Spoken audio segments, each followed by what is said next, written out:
Assalamualaikum warahmatullahi wabarakatuh. Waalaikumsalam warahmatullahi wabarakatuh. Sahabat religi dimanapun Anda berada, Kantor Kementerian Agama Kabupaten Sleman kembali hadir dalam program spesial Tadabbur Tausiah dalam bulan Ramadan. Pada kesempatan sore hari ini, kami akan mengusung tema puasa dan kesehatan. Telah hadir bersama kita Bapak Ahmad Fauzi SAG MSI. Beliau adalah Kepala Seksi Pendidikan Agama Islam Kantor Kementerian Agama Kabupaten Sleman. Assalamualaikum Pak Fauzi. Waalaikumsalam Mbak Atika. Selamat sore Pak. Selamat sore. Sehat ya Pak ya? Alhamdulillah selalu sehat. Alhamdulillah. Bapak, pada sore hari ini kita akan menemani sahabat religi mengisi waktu jelang berbuka dengan berbincang-bincang perihal puasa dan kesehatan ya Pak ya. Ya, oke. Ya. Kita akan bicarakan itu. Oke. Bulan Ramadan kan bulan yang selalu dinanti-nanti oleh umat Islam ya Pak ya. Iya. Bulan yang penuh keberkahan, bulan yang penuh ampunan, bulan yang penuh kasih sayang. Nah, pada sore hari ini Pak, kita akan berbicara dengan kesehatan. Puasa disandingkan dengan kesehatan. Nah, Bapak bisa menjelaskan di sini apa itu puasa dan apa korelasinya Pak dengan kesehatan? Iya. Puasa itu adalah menahan diri, tidak makan, tidak minum, mulai dari fajar shodiq sampai tenggelamnya matahari, yaitu di waktu maghrib. Itu sudah biasa kita ketahui bersama-sama. Akan tapi pada kesempatan kali ini saya ingin sampaikan puasa yang bernilai dan nilai-nilai yang didapat dari kita jika menjalankan ibadah puasa dengan baik. Yang pertama, secara normatif kita melaksanakan puasa sebagaimana kita diperintahkan oleh Allah Subhanahu wa taala kita untuk menjalankan ibadah puasa. Kutiba alaikumusiyam, diwajibkan atas kamu berpuasa. Lalu yang kedua, ada nilai yang disebut dengan purifikatif. Purifikatif itu membersihkan diri dari hal-hal yang menjadikan kita derajat kemanusiaan kita itu turun, menjadikan kita itu banyak hal yang tidak pas di dalam kehidupan ini, baik secara syar'i maupun secara kategori yang lainnya. Dalam hal ini kita akan mencapai dalam satu tujuan puasa, yaitu la'allakum tattaqun. Lalu nilai yang ketiga puasa itu adalah nilai preventif. Preventif itu artinya ngerem atau mengendalikan diri. Jadi orang yang berpuasa itu bisa mengendalikan dirinya dari berbuat jahat, terutama dari berbuat dari hal-hal yang dilarang agama, juga dari hal-hal yang membatalkan puasa. Oleh karena itu, karena puasa itu bisa menjadi benteng, ada satu ungkapan as-saumu junnatun, bahwa puasa itu adalah sebagai benteng. Lalu yang keempat, ada fungsi preservatif. Preservatif itu keberlangsungan, menjaga kehidupan. Nah, dalam hal inilah kemudian Rasulullah menyampaikan kepada kita dalam sabdanya, sumu tasihhu, berpuasalah kamu sekalian, niscaya kamu itu akan sehat. Jadi orang berpuasa yang bersungguh-sungguh menjalankannya juga akan mendapatkan nilai lebih yang didapatkan, yaitu sehat. Dalam konteks ini disebut dalam nilai preservatif. Ya. Tadi Bapak sampaikan sumu tasihhu gitu ya Pak. Ya. Berpuasalah niscaya kamu akan sehat. Ini sebuah keniscayaan ya Pak, sebuah jaminan. Nah, berbicara hikmah puasa Pak, hikmah puasa dalam kesehatan. aspek-aspek apa saja Pak yang dapat diraih dengan puasa ini? Ya, kita menjalankan ibadah puasa, nampaknya kita bisa jadi kurang asupan makanan. Tapi yang terjadi sesungguhnya itu tidak demikian. Kalau kita menjalankan ibadah puasa, bahwa puasa itu kita juga melakukan sahur, kita makan sahur. Tetapi perlu diketahui bahwa sahur yang kita makan itu akan dicerna oleh tubuh paling tidak 8 jam itu. 8 jam itu nanti akan habis gitu. Kalau sudah habis, maka di situ akan terjadi proses gluconeogenesis. Artinya bagaimana zat-zat yang ada di tubuh, lemak dan seterusnya itu akan diproses menjadi gula, dan gula itu yang kemudian akan dipakai oleh tubuh untuk energi di dalam kehidupannya. Demikian juga ada satu unsur darah yang selalu bekerja aktif. Itu namanya eritrosit atau sering dikenal dengan sel darah putih. Ketika kita dalam proses mencerna makanan itu selalu saja di makanan itu mesti ada sampah-sampah atau racun-racun yang muncul. Dan itu eritrosit bekerja untuk menetralkan kaitannya dengan racun-racun yang ada di dalam makanan. Nah, setelah 8 jam makanannya habis, maka dia kemudian bisa bekerja untuk mencari yang ada di dalam tubuh sebelah mana yang masih ada racun, yang masih ada lemak jahat, yang masih ada penyakit-penyakit tertentu yang di situ akan diserang oleh sel darah putih untuk disembuhkan. Nah, disitulah proses menuju ke sehat. Itu kalau puasanya 9 jam, berarti punya waktu eritrosit itu 1 jam. Padahal kita puasa bisa mencapai 11 jam, 12 jam barangkali seperti itu. Berarti lebih banyak waktu eritrosit untuk melakukan pengamanan di dalam tubuh kita. Seperti itu. Ya. Luar biasa ya Pak. Itu aspek kesehatan jasmani ya Pak ya. Ya. Kemudian untuk aspek kesehatan yang lain Pak, rohani barangkali. Oh ya. Jadi hikmah dari puasa itu punya manfaat yang sangat besar kepada kita mungkin secara individu. Yang pertama tadi sudah kita sampaikan antara kesehatan dan kekuatan fisik. Ya, kekuatan fisik. Jadi karena badan kita itu semakin sehat, fisik kita itu kelihatannya itu lemah, tapi sesungguhnya kondisinya itu sangat kuat karena terbebas dari penyakit.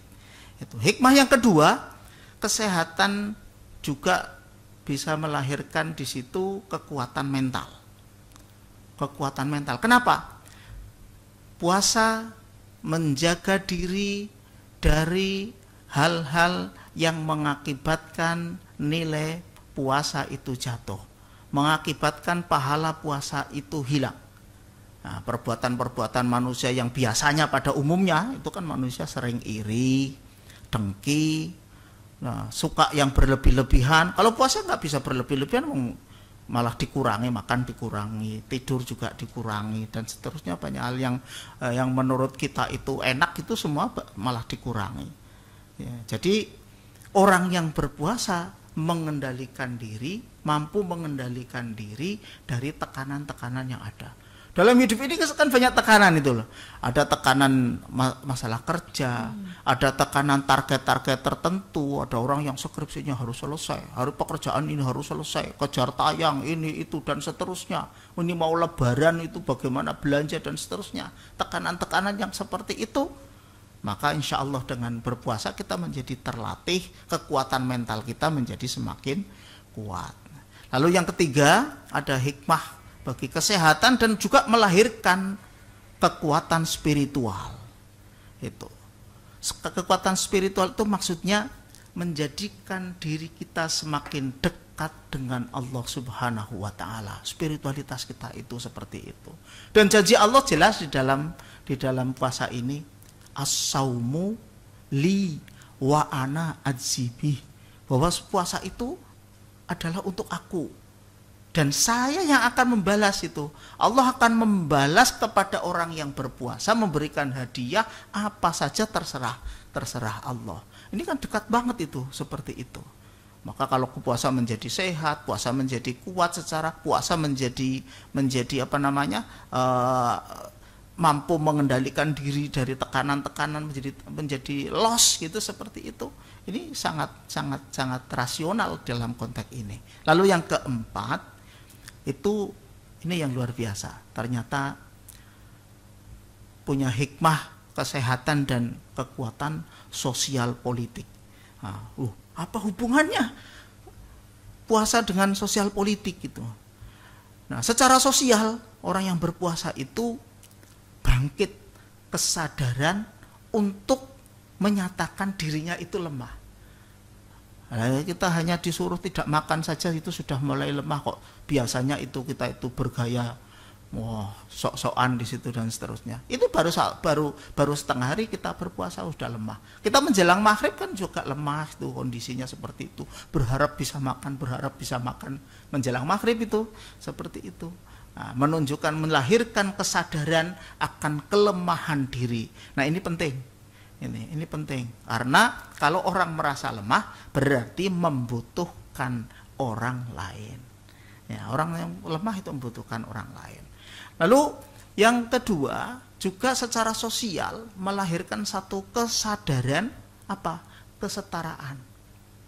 Kita menjadi setara kita dengan orang-orang miskin itu tidak makan berhari-hari. Kemudian tidak ada jawaban, nanti akan makan apa? Sedangkan kita biarpun tidak makan sehari karena puasa, sudah jelas jawabannya. Untuk berbuka nanti sore sudah siap. Itu seperti itu, bisa jadi begitu. Kalau begitu kan berarti ada kesetaraan. Kesetaraan kita dengan sesama manusia, kesetaraan kita bisa jadi dengan makhluk-makhluk lain, Allah Subhanahu wa Ta'ala, makhluk Allah. Kalau tidak makan ya lapar, sama gitu kan gitu.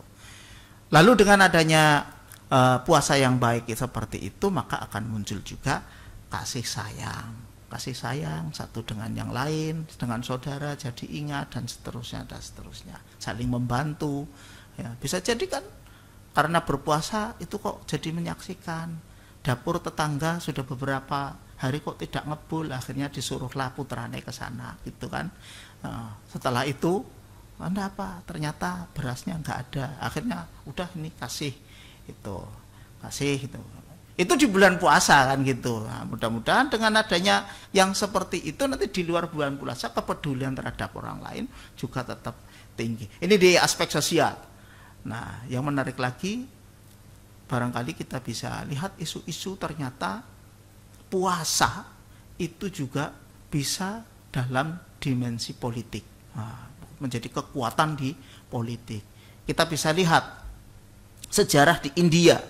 Mahatma Gandhi itu orang yang anti kekerasan. Tetapi dia memperjuangkan rakyatnya bagaimana agar bisa terbebas dari penjajah Inggris pada waktu itu. Lalu apa yang dilakukan? Dia melakukan puasa 21 hari. 21 hari dia puasa, tidak makan, tidak minum. Nah, orang-orang modern atau orang kekinian menyebut dia itu melakukan demonstrasi dengan mogok makan. Akhirnya pemerintah Inggris juga bereaksi. Itu tidak sadar bahwa yang namanya puasa bisa melahirkan politik yang akhirnya India juga bisa menuju gerbang kemerdekaan. Untuk di sekitar kita di wilayah Nusantara kita kenal dengan yang namanya Gajah Mada. Gajah Mada, Patih dari Majapahit itu melakukan sumpah palapa. Sumpah palapa, dia berjanji tidak akan memakan buah palapa. Barangkali buah palapa itu sebutannya adalah untuk menikmati satu keenakan di dalam kehidupan, mungkin seperti itu, sebelum bisa menyatukan Nusantara. Ini artinya kan puasa juga bisa dalam sebuah gerakan politik. Kelihatannya lemah, akan tetapi bisa melahirkan kekuatan yang luar biasa. Itu hikmah dari puasa dan kesehatan seperti itu. Iya. Mungkin. banyak sekali ya Pak hikmah dari puasa ini ya. Nah, tadi disampaikan bahwa beberapa aspek kesehatan, ada kesehatan fisik ya, kesehatan mental, spiritual, sosial, dan politik. Nah, mental, spiritual itu sangat berpengaruh ya Pak dengan kesehatan jasmani ya Pak ya. Kita sambut Ramadan dengan sukacita, gembira, kan kata gembira itu obat ya Pak ya. Nah, ditambah dengan banyak berzikir di bulan Ramadan ini itu juga obat ya Pak ya, sehingga tadi badan kita bisa sehat. Nah, selanjutnya Pak pertanyaannya, untuk meraih banyak hikmah tadi, manfaat tadi, puasa seperti apa Pak yang bisa kita lakukan itu supaya bisa optimal gitu ya kita meraih banyak manfaat tadi? Iya. Tentu puasa yang dilakukan adalah sebagaimana puasanya Rasulullah Muhammad SAW, bahwa dalam seluruh kegiatan di situ tidak menghentikan aktivitas-aktivitas sebagaimana biasanya di luar puasa, bekerja, produksi, berjualan, dagang dan seterusnya. Tapi justru disitulah kemudian mempraktekkan hal-hal yang sesuai dengan syariat agama. Jadi puasa kemudian di situ memanfaatkan waktu, walaupun barangkali ada hadis bahwa puasanya orang tidurnya orang yang berpuasa itu ibadah. Tapi bukan kemudian menjadi tidur. Orang yang berakal kemudian menerjemahkan kalau tidurnya saja ibadah, apalagi kalau kemudian di situ melakukan aktivitas yang memberikan kemanfaatan dengan banyak orang. Nah, terus menjaga diri dari hal-hal yang membatalkan puasa maupun menjadikan orang itu tidak mendapatkan pahala puasa. Nah, yang demikian banyak zikir, banyak tadarus, bekerja, semuanya diatur sedemikian rupa di dalam keadaan puasa itu, maka di situ kita itu akan meraih banyak kenikmatan-kenikmatan yang ada di dalam puasa itu tadi, dalam hikmah-hikmah itu tadi. Mungkin begitu akan bisa kita capai itu semuanya. Ya semoga puasa kita bisa optimal ya Pak ya, sehingga berkah-berkah Ramadan terutama dari sisi kesehatan ini juga bisa kita raih gitu. Nah, kemudian Pak, untuk terakhir ini Pak sebagai penutup, apa kesimpulan dari apa yang Bapak sampaikan dari awal sampai akhir tadi ya sebagai closing statement? Iya. Jadi kita puasa itu ibadah yang luar biasa karena memang Allah itu sangat suka. Dan yang menariknya lagi, ketika jasad fisik kita itu ditindas, boleh dikatakan puasa itu menindas gitu ya, ditindas, maka rohani kita akan naik. Jadi dilemahkan fisiknya, rohaninya naik. Sehingga bisa kita lihat ketika di bulan Ramadan orang itu marah. Siang sudah lapar-lapar, ketika sore malam di situ malah mampu sholat sampai 21 rakaat untuk sholat tarawih. Dilanjutkan lagi tadarus, bahkan ada kajian-kajian tertentu, jam 3 bangun. Semua aktivitas harian juga tidak ada yang ditinggalkan. Itu jasadnya sungguhnya kan dilemahkan, tapi rohani kita itu naik. Justru banyak yang ketika Ramadan itu dilaksanakan puasa, orang itu lebih produktif dibandingkan dengan kegiatan-kegiatan di bulan Ramadan. Toko-toko juga semakin besar penjualannya itu kan, itu di bulan Ramadan. Dan kita juga ditambahi malah gajinya di bulan Ramadan, walaupun kita dikurangi jam kerjanya. Ini kan nikmat dari bulan Ramadan ini, puasa Ramadan ini.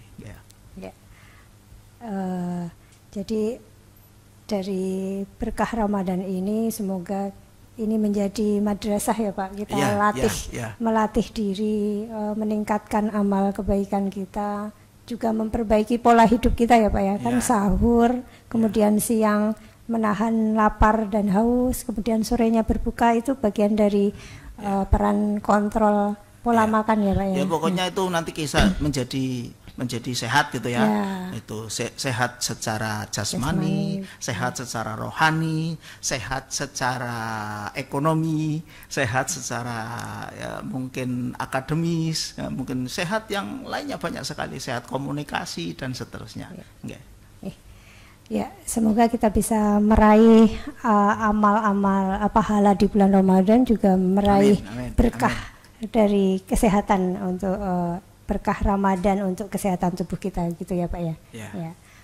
Terima kasih Pak Fauzi atas pencerahannya pada sore hari ini. Jazakumullah khairan katsira. Dan sahabat religi dimanapun Anda berada, demikian tadi telah kita simak bersama program Tadabbur Tausiah dalam bulan Ramadan bersama Bapak Ahmad Fauzi SAG MSI. Semoga tayangan tadi memberikan manfaat dan kebaikan bagi kita semuanya. Terima kasih atas segala perhatian dan sampai jumpa di Tadabbur edisi selanjutnya. Wassalamualaikum warahmatullahi wabarakatuh.